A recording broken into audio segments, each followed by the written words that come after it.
Hey, Kristy, welcome to the show. Hi, Brittany. Thanks so much for having me. Yeah, definitely. Where are you calling in from? LA. Los Angeles. Mhm. Awesome. How is it feeling out there? There's been like crazy snow on the East Coast. Yeah, it's actually pretty chilly here, but I'm originally from New York, so I understand that it's just Oh, California chilly here. yeah, you're good. You're like, yeah, no, stop your complaining. I know what real cold is. Yeah. Totally. Well, this actually brings us into your background. You were on East Coast and now you're in Los Angeles. Our listeners love to hear the backstory of our guests because oftentimes we don't, get a degree in Femtech. Somehow we just end up here. No. So, can you give us your backstory, where you're from? What did you study? Did you have a career before this? And then how did you end up starting PreConception? Yeah, definitely. So, like a lot of femtech founders or founders in general, I guess, it was kind of a windy road to find myself here. So, I grew up in upstate New York in a really small rural area. I had a single mother. So, kind of your standard single mother upbringing. I didn't actually know anyone who owned their own company probably until I went to college, if not after. And so, entrepreneurship was definitely never something that was on my mind. The expectation I think was just going to college and getting a good job, and that was, good enough. And so I got my undergrad degree in exercise science from the University of Buffalo. I had a minor in health and wellness, and I really always found women's health super interesting. I was originally going to college actually to do physical therapy, and about halfway through, really random story, one of my roommates took this like feminism women's health course, and she had the book Our Bodies Ourselves. You might be familiar with it. And Yeah, I it's saw it. actually it's part of we're launching a book club, Femtech book club. I think it's part of the agenda. So yeah. Yeah, it's a great book. And I saw it and I was like, it's huge, but I was like, that looks so interesting. Could I read that when you're done? And I just fell in love with women's health. I took the class the next term and I was like, that's it. Like, I have to find some way to work in women's health. And so, long story short, I ended up graduating and going to PA school to be a physician assistant. So I have my master's in science for that. And I also did a master's in public health and health education and behavioral science at the same time. I graduated after 8 years of school, and I moved to California actually to do a postgraduate fellowship program in OBGYN for PAs. And so I did that. I worked at Planned Parenthood for a couple of years. I moved into the infertility realm. And during my time in clinical practice is when I really started to understand that preconception care was almost non-existent. And I had worked, by that time in several different areas, low income, high income, women of all different, backgrounds and ethnicities. And the commonality was that none of them were getting preconception care. Often until they, would be seen maybe for infertility. And at that point, they would get like the basic preconception tests. And, that's way later than it should be. And so I had this idea for years that, someone should start this like direct consumer preconception testing startup. At the time, we were just starting to see direct consumer testing come about, companies like Modern Fertility and Everlywell. And I was like, wow, this is like such an area that is being completely overlooked. And after a while, I was just like, no one's building this company. Should I build it? And I was like, I have no idea how to build a company, right? Like, my background is in medicine and that's it. Yeah. Yeah. And so I took 6 months off. My boyfriend and I backpacked Southeast Asia. And during that time, I was like, I'm just going to try. Like, if I can't figure it out, then I won't do it. And so I just literally took one step after the other and ended up working out. And here I am a couple of years later with like a fully functioning company. Whoa, I love that story. I can relate a lot as a scientist myself. When I had an idea for my first startup, I was like, who am I to start a company? Like, I have no idea what I'm doing. I've never made a financial report. I don't even know my own personal budgets. Like, who's Mr. EBITDA? Like, I didn't know anything. And so, but guess what, listeners? You don't really need to know anything. You just need to know the right questions to ask and the things to Google and the networks to be a part of and the people to keep around you to help guide you. And, and it's possible. Absolutely. Especially if you're a physician's assistant or you're a scientist, like we're problem solvers, we're data collectors, we're data analyzers and hypothesis makers, conclusion makers. Right. And so that's all you really need. It's critical thinking. So this is really interesting. Did you have any influence to want to start this company based on your own fertility journey, or was it really based on like viewing it through other women? No, it was just totally seeing it through other women. I am not in the place in my life where I want to have kids at this point, and so I get that question a lot. And it was not. I honestly, to be honest, I think if it had affected me, I would have just found a way to get through it and it wouldn't have bothered me that much. But I was seeing it in literally hundreds of women. And I was like, there's a trend here. Like there is an absolute trend. And this is unacceptable and it needs to be fixed. Yeah. What is preconception care? Tell me what stage of life that is, and then like, why would you need it and what does it look like? Yeah, great question. So the preconception period is typically defined as the 12 months before you want to become pregnant. So this is before you actually start trying to become pregnant. Kind of in modern medicine, we're looking more at women's healthcare kind of as preconception care at any point before they become pregnant and not defining it just to those 12 months. But that's kind of the standard definition. And so the reason that it's important is that while a lot of women are young and healthy, there are several medical conditions that are very silent. Things like vitamin D deficiency, anemia, thyroid conditions that you can be super healthy and have no idea you have unless you have the appropriate testing.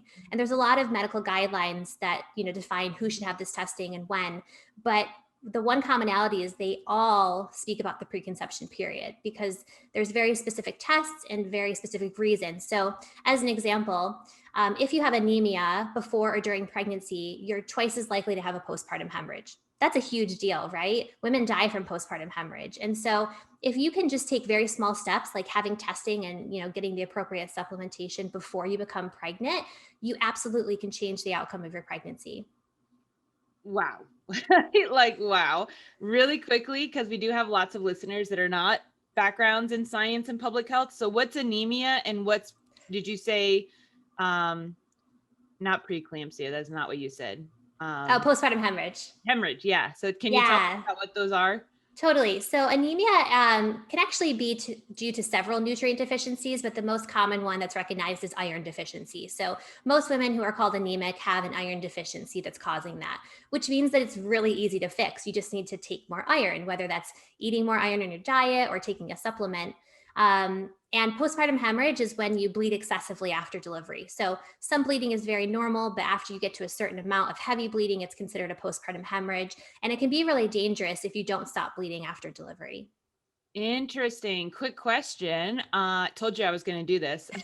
Get off of the questions I emailed you. My sister just had a baby a few months ago, and it's really changed my mind about Femtech because she was bleeding for 3 weeks and, she's texting me, is this normal? And I'm like, I don't know. Right. And like, turns out it was just regular. Like you get your period for like 3 weeks after you give birth.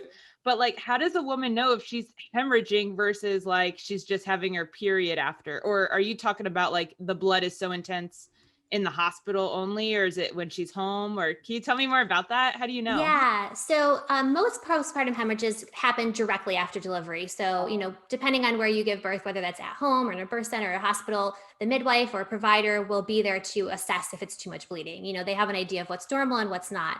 But you absolutely can actually have delayed postpartum hemorrhage due to things like a retained placenta or whatnot that can occur later. And so we usually tell women if you're really soaking 1 to 2 super pads in an hour, and that continues for at least 2 hours, you need to contact us. Got it. Wow. I'm learning so much. My mother, she actually had 2 C-sections. And so she was like, I didn't even know you had your period afterwards. Because I guess during the C-section, they just kind of clean it all out. Oh, okay. So yeah. She didn't even here we are, 3 women, one who's had 2 babies, one who interviews people about vaginas all the time, and we didn't even know what was normal and what isn't normal. All right. So preconception, 12 months prior to trying to get pregnant, has to do with like vitamins and different supplements and stuff. Can you give us kind of a a case study of, so you said the iron one, right? What are some other things that may cause infertility though, that like a woman should be mindful of those 12 months beforehand? Yeah, that's a great question. And I think a lot of the focus when women are thinking about pregnancy is, am I going to be able to get pregnant? That piece of like infertility. And I always try to change the mindset into not just can you get pregnant, but how healthy is that pregnancy going to be?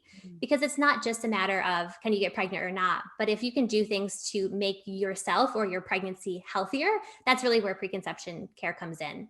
And so there absolutely are some preconception tests that are related directly to infertility or, difficulty conceiving. And one of those I mentioned earlier is TSH, or thyroid stimulating hormone. So Oh, thyroid is a really common cause of reversible infertility in women of reproductive age. I actually, as an example, have no family history of a thyroid condition. And I, went to my naturopath and I had a thyroid condition. And so I'm a perfect example of someone who would have never known if I hadn't had the appropriate testing. And so yeah. that's really the goal of preconception care, and specifically preconception testing, is so that you never get to that place of infertility, right? Like we want to test and make sure that you're okay before you ever start trying, to prevent you from going down that, maybe several year time period where you are experiencing infertility only to find out that it could have very easily been prevented beforehand. And Yes. so, yeah. Do men need preconception care? Yes, I always recommend preconception care to everyone. So there's definitely evidence that shows that a man's lifestyle before they attempt to conceive with their partner, or if they're a sperm donor or whatnot, affects their sperm quality and quantity. And so we talk about things like not smoking, decreasing alcohol intake, improving your nutrition and diet, all the same things that we tell women. But typically, the preconception testing is more specifically related to the woman because she's the one carrying the pregnancy. Yeah, yeah, totally. I just always like to make sure that, hey, men, you need to take care of yourself too. Totally. Because as a Yeah. geneticist, I learned throughout schooling that like men can have healthy babies till they're 80, like no issues, no issues. It's always the woman, her eggs, and they're so old, and chromosomal abnormalities.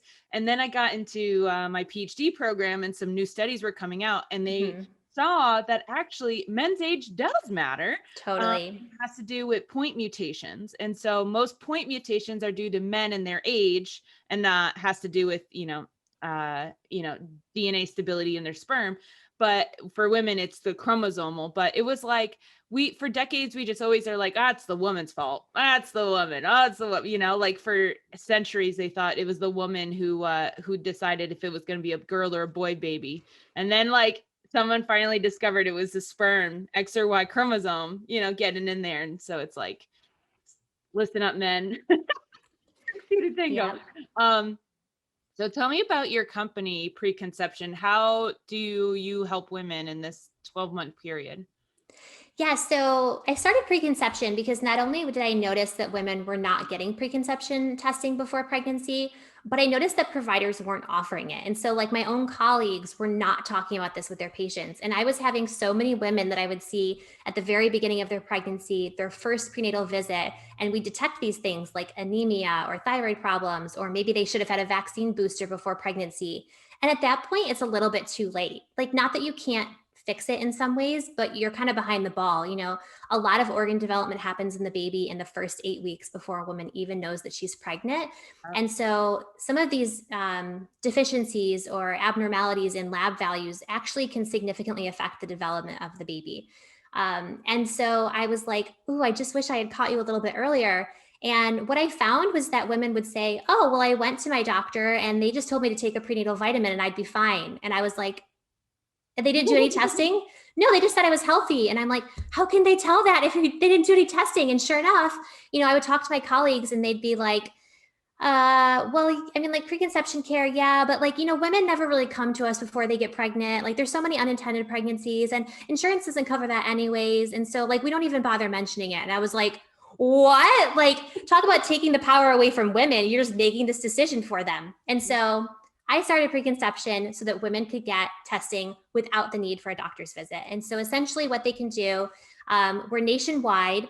And so a woman can go onto our website, order our essential preconception test package, which essentially includes the tests that are recommended for every single woman across the board before pregnancy. She can go to her like local Quest lab the same day, and then we get results within usually 48 to 72 hours. So instead of waiting weeks and weeks for a doctor's appointment and then possibly having them just shut you down and say, you don't need testing, I'm not going to order anything, Yeah. you can just take control and do it yourself.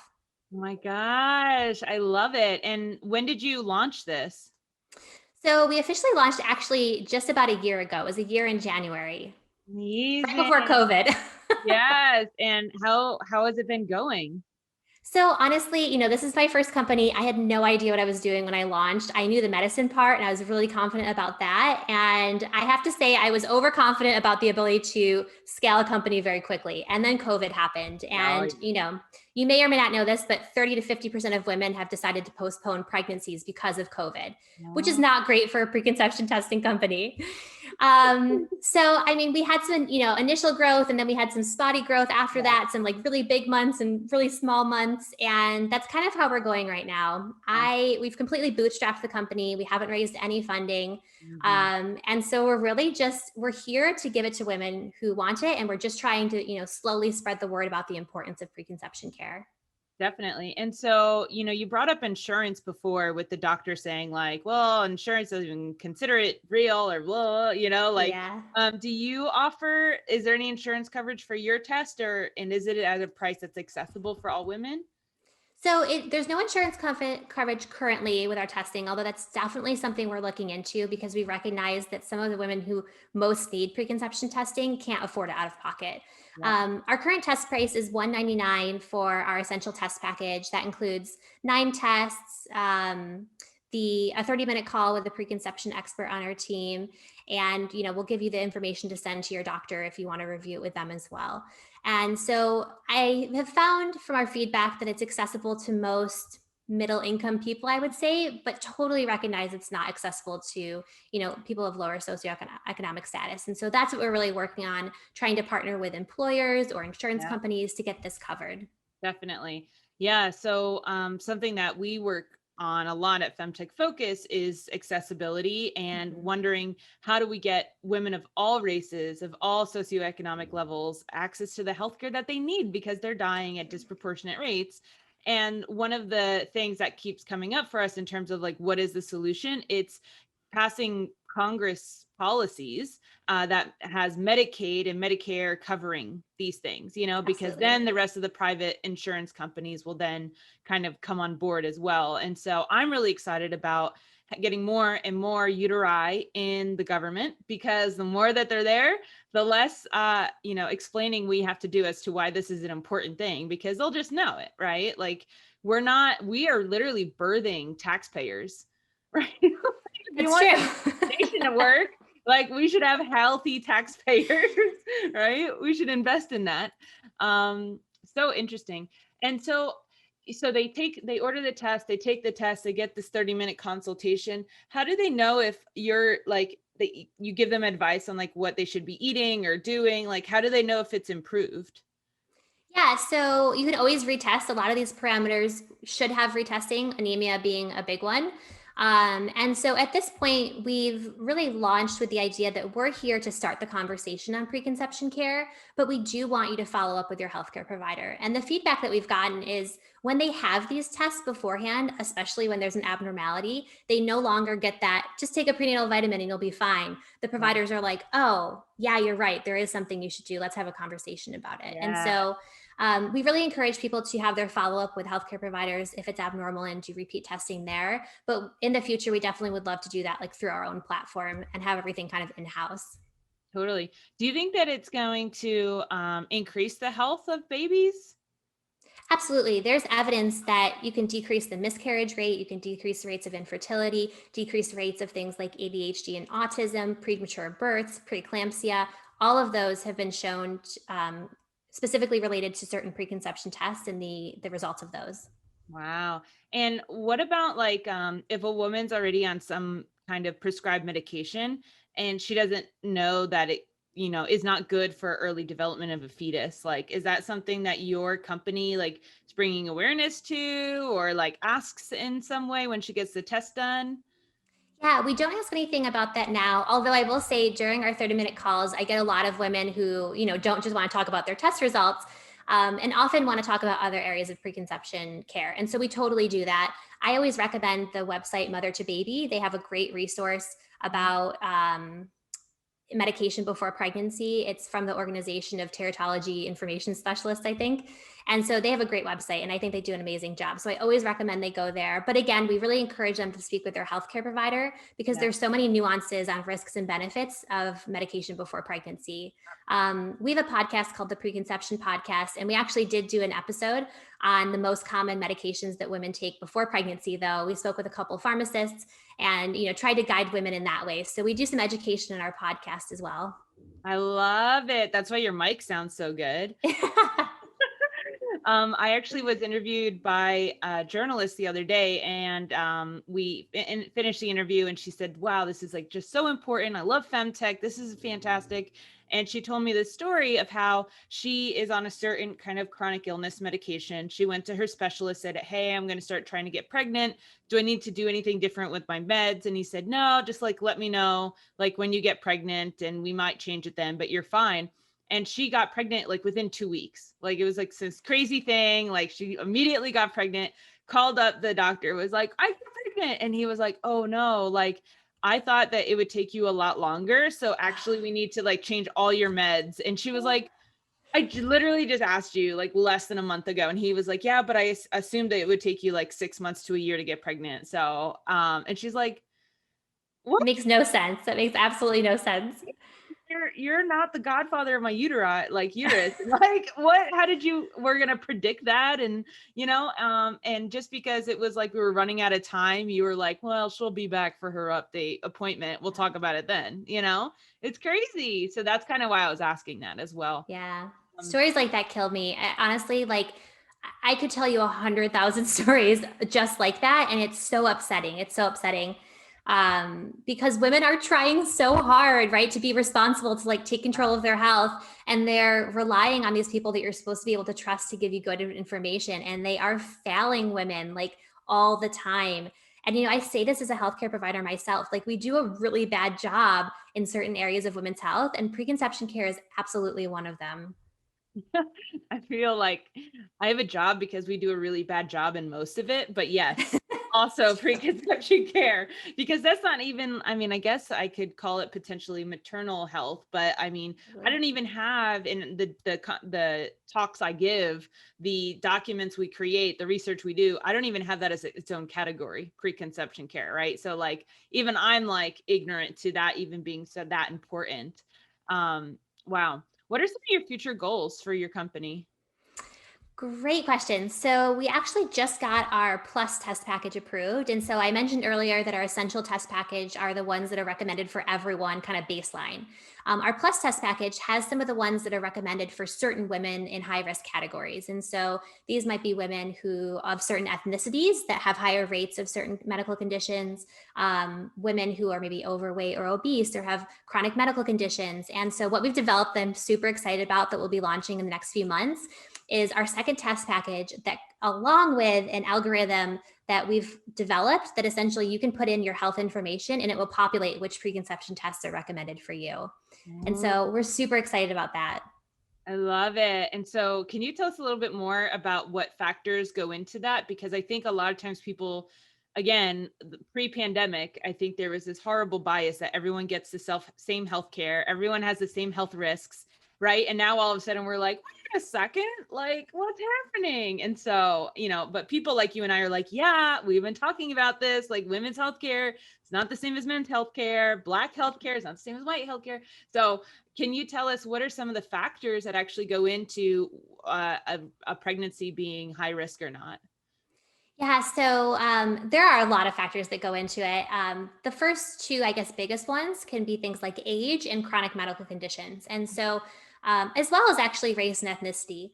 And, that's a whole conversation about why that is, but the data is there to support that certain ethnic groups or racial backgrounds have higher rates of certain pregnancy complications. And so we've taken all of that data and the national guidelines and we've compiled it into this like quiz format.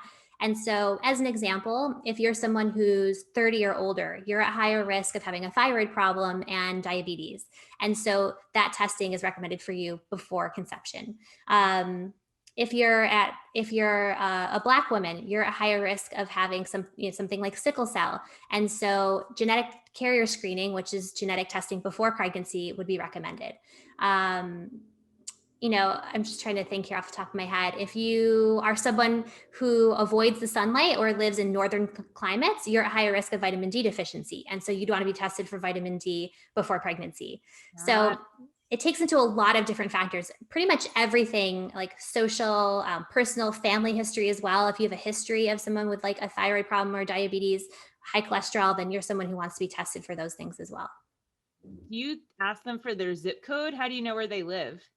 Yeah. So we, on our quiz, we actually have this map that's like colored in and the areas that are at high risk for vitamin D deficiency. And so we ask you to, pinpoint where you live based on that map. Oh, cool. Okay. Cause I was thinking, what if you asked for zip code and you actually were able to publish a white paper or something that showed like risks and testing done, anonymize all the data, but then you have the zip codes and it's like, if we needed any more, research showing this, like, look at where you live affects your health, right?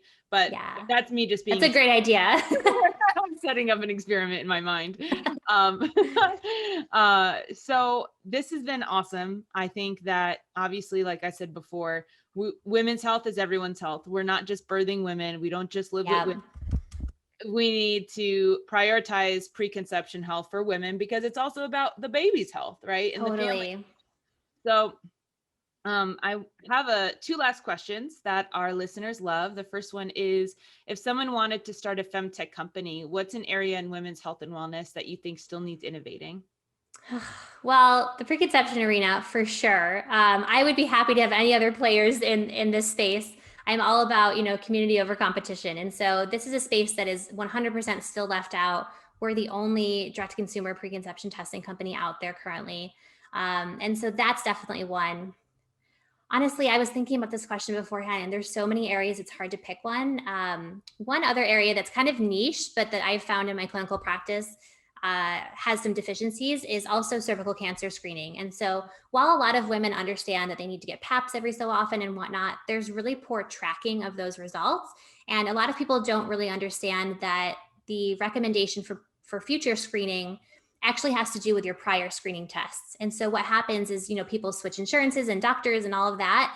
And we often don't have access to their prior screening tests. And when you get it, it oftentimes can completely change the outcomes of your screening and which tests you order and whatnot. And so I think there's got to be a better way of collaborating and collecting all of this data. We have like vaccine banks now where you can put your vaccine data. And I think there should be something like that for PAPs as well. So if anyone's interested in cervical cancer screening, I think that's a great area to pursue.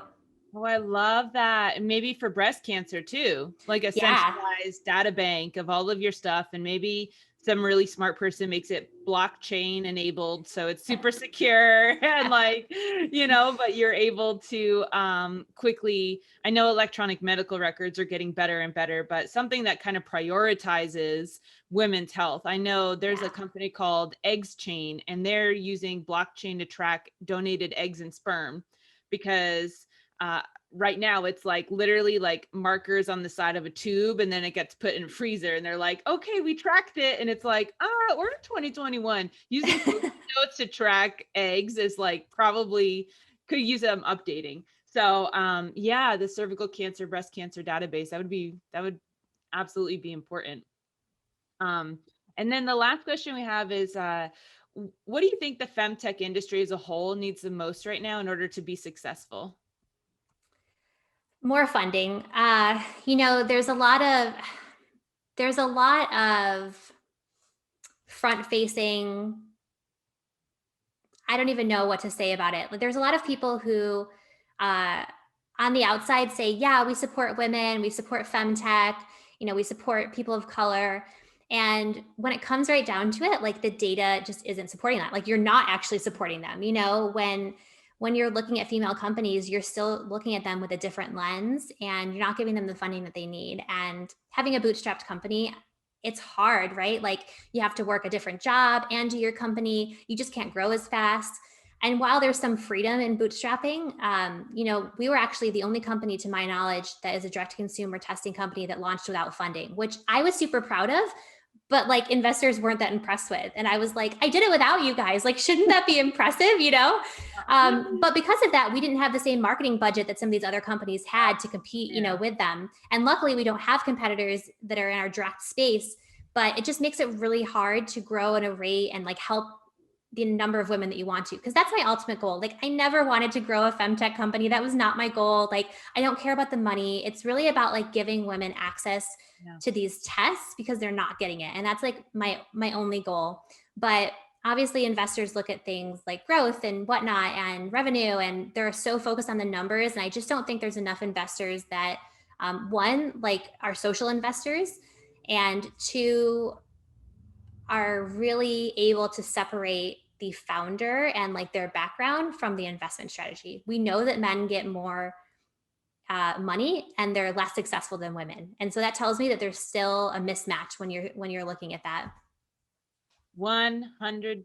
I'm just over here like my neck's gonna start hurting, nodding so intensely because my experience with investing, being a VC myself and working with investors, having been a founder who fundraised, investing is half logic, so numbers, and half intuition. And so if you look like me, I'm a little bit more inclined. If you're solving a problem I have, I'm a little bit more inclined. Like there's something inside of me, my energy says, wow, this is a really important, big problem. So Femtech faces this issue of usually there's not many vulvas in the room to say, yes, I had that problem, right? Or like, yeah, I want to share about it in this room of angels, and like talk about my menstrual cycles being so intense and whatever, right? And so there's like this lack of momentum in the room because there's this lack of like intuitive, like, yeah, this is a big problem that everyone wants to solve. And so what happens is that I think we do actually have a bunch of funds wanting to do femtech stuff, but they're waiting for the company to prove out the traction, because they're like, well, I don't really believe the market's there, but if you prove me wrong with revenue, like then I'm down because then it's just business. But what we need is those early stage investors that are like, you don't have traction yet because you don't have my money. And I know the traction will come because I know this is an issue, right? Like that's the no man's land we have to fill up. And I'm actually really excited. I think women are the ones that are going to step up and step into that because the, millions of women that are high net worth and credited investors, especially in the US, that have had, fertility issues, or they're having menopause issues, or they've had endometriosis issues. That intuition is going to be so strong.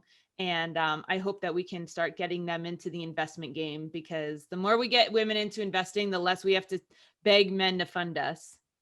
Yeah, it's a night and day when I talk with investors who are women and men, and really the only men who seem to get it are the ones whose, partners had problems, right? Like they had some kind of negative pregnancy outcome, like a miscarriage or infertility or something like that. And they're like, whoa, like this would have been really helpful to have before we started trying to conceive, before we went down that journey. The other ones are like, women just get pregnant and it's fine. Yeah. They're like the doctors, right? Just take a prenatal vitamin and you'll be fine. And I'm like, no, that's not true. And, the US has the highest rate of maternal mortality of any developed country in the world. And when you look at what other countries are doing, like Australia, as an example, has a huge preconception program going on right now. We have nothing like that in the US. The CDC put guidelines out in 2006, has not updated them since. And honestly, no one really followed the guidelines when they came out about preconception care. And so it was like, I was like, yes, there's guidelines on this, but what the hell? No one's following them. Like, did anyone else read this document? Am I the only one? Like, yeah. So. Well, how do you feel about CME, so continue medical education for doctors? Because that's something we think about at Femtech Focus a lot. Like, what if you got your medical degree 20 years ago and now there's all these FDA approved Femtech things? Like, how are we going to make sure they get into the office? So is that something you are passionate about with preconception care? Totally. Yeah. I mean, CME is something that most healthcare providers have to do. They have to do a certain number of hours to get recertified or relicensed or whatever it is. And the good providers are the ones who like really watch. They don't like put it on and then like go do something else. Yeah. But unfortunately, it's like the good providers are the ones who are already up to date on these things. They're already looking at what's in the media. They're already looking at what's coming up. And so it's somehow reaching the people who maybe aren't as up to date and, you know, maybe perceive that they don't have the time to like learn about new things, reaching them. And I struggle, you know, even as a coworker or a colleague of these people, like, how do I educate them in a way that like reaches them, right? Like, it's a struggle, but I think CME is a great way to reach people. And then of course there's the old school, like going to their office if you have a device and literally being like, here, try this. Have your patients try this. Yes, yes. Well, if you come up with any ideas for campaigns, we're your partner because we're very passionate Absolutely. about this. Definitely. Well, this has been so much fun. You are amazing. I learned a ton of information today, and I love, love, love seeing scientists, physician assistants, doctors taking matters in their own hands and starting a company. Because you know what? You can do it. We can do this. You know, I'm so excited for you. This is awesome. Thank you. Yeah, thanks so much for having me. I'm always happy to talk about preconception. I could literally go on for days about the importance of it. So yeah, thank you so much for having me. And I hope this was educational for everyone.